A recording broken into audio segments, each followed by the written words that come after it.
We are going to dive into some fundamental JavaScript concepts that are essential for building interactive and dynamic web applications.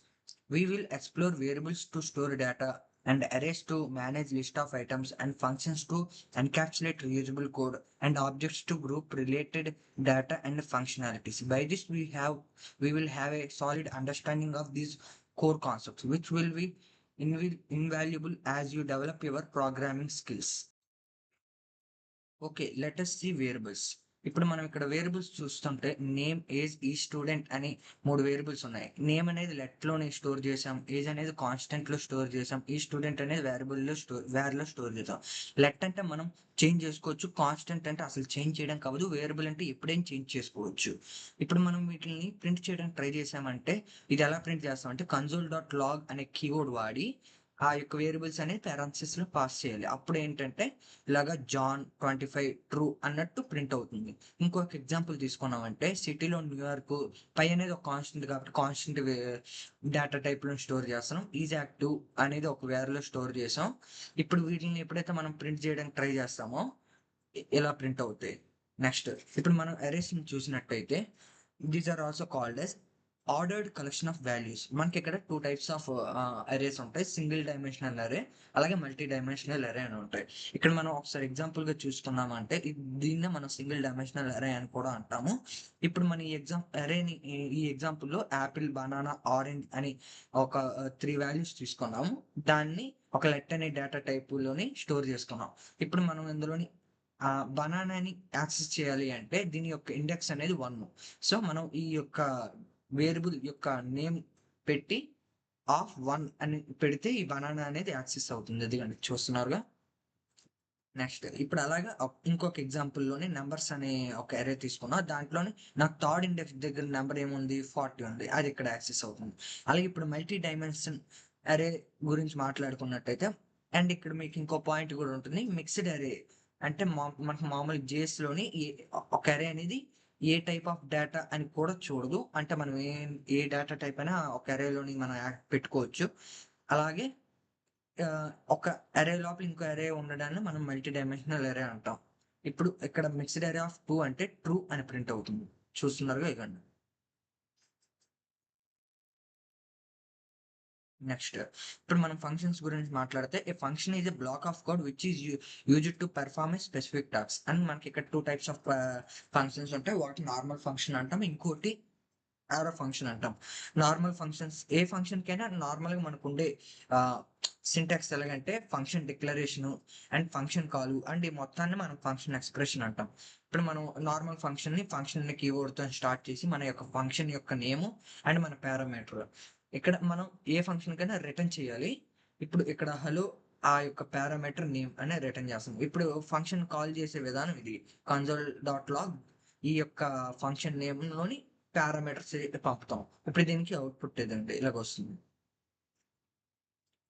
Next ఇంకో function మనం arrow function అని మాట్లాడుకున్నాం కదా. ఇక్కడ ఏంటంటే మన యొక్క డేటా టైపు మన యొక్క ఫంక్షన్ నేమ్ ఈక్వల్స్ టు అని పెట్టి పారాన్సిస్ ఓపెన్ చేసి లోపల వేరియబుల్స్ ఇచ్చుకోవాలి. ఇక్కడ మనం క్రియేట్ చేసిన ఫంక్షన్ పేరు సమ్ అని క్రియేట్ చేసుకున్నాం కాబట్టి ఇక్కడ ఏంటంటే console.log సమ్ ఆఫ్ మన యొక్క పారాన్సిస్ క్లోజ్ చేసుకుంటే ఇప్పుడు దీని అవుట్పుట్ ఏమని వస్తుంది, 10 అని వస్తుంది. చూడండి ఇది ఇది 10 అని వచ్చింది. అండ్ నెక్స్ట్ ఆబ్జెక్ట్స్ గురించి మాట్లాడితే these are called as the collection of key value pairs that stores the group related data and functionalities. And మనకి ఇక్కడ 2 టైప్స్ ఆఫ్ ఆబ్జెక్ట్స్ ఉంటాయి. ఒకటి ప్లెయిన్ ఆబ్జెక్ట్స్, ఇంకోటి బుల్టిన్ ఆబ్జెక్ట్స్. ప్లెయిన్ ఆబ్జెక్ట్స్ అంటే user defined objects అంటాం. Builtin objects అంటే మనకి JS లో బుల్టిన్ ఆబ్జెక్ట్స్ ఏంటంటే డేట్ అండ్ మ్యాథ్ అనే సెవెరల్ టైప్స్ ఆఫ్ ఆబ్జెక్ట్స్ ఉంటాయి. ఇక్కడ మనం డిస్కస్ చేస్తుంది ప్లెయిన్ ఆబ్జెక్ట్స్. ఇప్పుడు మనం ఫర్ ఎగ్జాంపుల్ పర్సన్ అనే ఆబ్జెక్ట్ తీసుకున్నాం అంటే పర్సన్ కి ఫస్ట్ నేమ్ ఉంటుంది, లాస్ట్ నేమ్ ఉంటుంది, అలాగే ఏజ్ ఉంటుంది. అండ్ ఇప్పుడు మనం దీన్ని ప్రింట్ చేయాలనుకుంటే ఈ యొక్క ఆబ్జెక్ట్ లోనే మనం ఫంక్షన్స్ కూడా డిక్లేర్ చేసుకోవచ్చు. ఇక్కడ నేను ఫుల్ నేమ్ అనే ఫంక్షన్ ఒకటి డిక్లేర్ చేసుకున్నా. దాని యొక్క రిటర్న్ స్టేట్మెంట్ ఇది. అండ్ ఎప్పుడైతే నేను ఈ పర్సన్ డాట్ ఫుల్ నేమ్ అనే ఫంక్షన్ కాల్ చేసానో దాని అవుట్పుట్ వస్తుంది. అదిగండి. నెక్స్ట్ ఇంకొక ఎగ్జాంపుల్ తీసుకున్నాను అంటే కార్ మీద ఒక ఎగ్జాంపుల్ తీసుకున్నా. కార్ కి ఏమేమి ఫీచర్స్ ఉంటాయి, బ్రాండ్ ఉంటుంది, మోడల్ ఉంటుంది, ఇయర్ ఉంటుంది. అలాగే దీంట్లోనే మనం యొక్క ఇది ఐ మీన్ ప్రింట్ చేయడం కోసం ఒక ఫంక్షన్ కూడా రాసుకున్నాం. అండ్ ఇది మనం కాల్ చేస్తున్నాం ఇలాగా car dot get car info అని. అండ్ దీని యొక్క అవుట్పుట్ ఇది. Next loops. లూప్స్ ఏంటంటే constructs and loops construct that repeat code execution based on the conditions. మనకి JS లో మనకి ఫర్ లూప్ ఉంటుంది, వైల్ లూప్ ఉంటుంది, డూ వైల్ లూప్ ఉంటుంది, ఫర్ ఆఫ్ లూప్ ఉంటుంది, ఫర్ ఇన్ లూప్ ఉంటుంది. ఇక్కడ మనం చూసుకున్నట్టయితే ఫస్ట్ నార్మల్ ఫర్ లూప్ యొక్క సింటాక్స్ ఇలా ఉంటుంది. ఫస్ట్ ఇనిషియలైజేషన్ ఉంటుంది, దాని తర్వాత కండిషన్ ఉంటుంది, దాని తర్వాత ఇంక్రిమెంటేషన్ డిక్రిమెంటేషన్ ఉంటుంది. మనకు ఇక్కడ ఎగ్జాంపుల్ నెంబర్స్ లోని 1 2 3 4 5 అనే నెంబర్స్ తీసుకుంటే దాని యొక్క ఫర్ లూప్ లో console dot log of numbers of i అని ప్రింట్ చేసుకున్నాం. ఇక్కడ ఏంటంటే 0 నుంచి స్టార్ట్ అయ్యి నెంబర్స్ డాట్ లెంత్ అంటే 0 నుంచి 4th అనే ఇండెక్స్ దాకా ఇది ట్రావర్స్ అవుతుంది. ఇప్పుడు మనం దీన్ని ప్రింట్ చేస్తే మనకి ఏమైనా వస్తుంది, 1 2 3 4 5 అని ప్రింట్ అవుతాయి. నెక్స్ట్ ఇంకొక ఎగ్జాంపుల్ తీసుకుంటే కలర్స్ అనే ఒక అరేలోని రెడ్ గ్రీన్ బ్లూ అని ఇచ్చుకున్నాం. అంటే ఇక్కడ మనం డిస్కస్ చేసింది ఏంటంటే for each function. For each ఏంటంటే మన యొక్క అరే డాట్ ఫర్ ఈచ్ అనే కీవర్డ్ పారాన్సిస్ ఓపెన్ చేసి ఇదేంటంటే ఫంక్షన్ లోపల ఫంక్షన్ క్రియేట్ చేసుకోవాలి ఫర్ ఈచ్ లోపలికి. అండ్ మనం ఒక ఐటరేటర్ పెట్టుకొని కన్సోల్ డాట్ లాగ్ ఆ ఐటరేటర్ పెట్టుకుంటే మనకి ప్రింట్ అవుతుంది. ఇక రెడ్ బ్లూ గ్రీన్ అని ప్రింట్ అవుతుంది. నెక్స్ట్ వైల్ లూప్ ఏంటంటే ముందుగా మనం ఇనిషియలైజ్ చేసుకోవాలి. అండ్ దాని తర్వాత ఆ ఇనిషియలైజ్ చేసిన ఐటరేటర్ని ఒక కండిషన్ లా పెట్టుకొని దాని తర్వాత మనం కన్సోల్ డాట్ లాగ్ ఆయన చేసుకోవచ్చు, లేదా రిటర్న్ అయినా మనకి నచ్చినట్టు ఏమైనా పెట్టుకోవచ్చు. ఇక్కడ మనం దీన్ని ఎప్పుడైతే రన్ చేసామో దాని అవుట్పుట్ అంటే కౌంట్ 0, ఎందుకంటే మనకి ఇక్కడ 0 నుంచి స్టార్ట్ అయింది, దాంతో 1 ప్రింట్ అవుతుంది, దాంతో 2 ప్రింట్ అవుతుంది. ఎప్పుడైతే మళ్ళీ 3కి వచ్చిందో ఇక్కడ ఇది బ్రేక్ అయిపోతుంది, ఎందుకంటే మన ఇక్కడ కండిషన్ అనేది సాటిస్ఫై కాలేదు. నెక్స్ట్ ఇంకో లూప్ ఏంటంటే ఫర్ ఆఫ్ లూప్. ఇక్కడ ఏంటంటే సింటాక్స్ ఇలా ఉంటుంది.